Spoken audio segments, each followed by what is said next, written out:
कहना चाह रहे थे मैं असगर भाई से एक सवाल करना चाहता। असगर भाई, जैसे आकिब जावेद की देख लें कि हाई परफॉर्मेंस सेंटर भी चला रहे हैं, सारे इख्तियारात उनके पास हैं। अभी जैसे आपने डोमेस्टिक प्लेयर्स की बात की, पीएसएल के प्लेयर्स की बात की, आया कि आकिब जावेद और उनकी जो टीम है इन प्लेयर्स को नहीं वॉच कर रही होगी?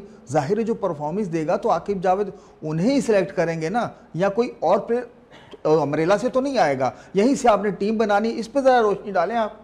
देखिए, आकिब जावेद साहब डोमेस्टिक के बहुत अच्छे कोच हैं और 10 साल तक लाहौर कलंदर से वो लगे रहे।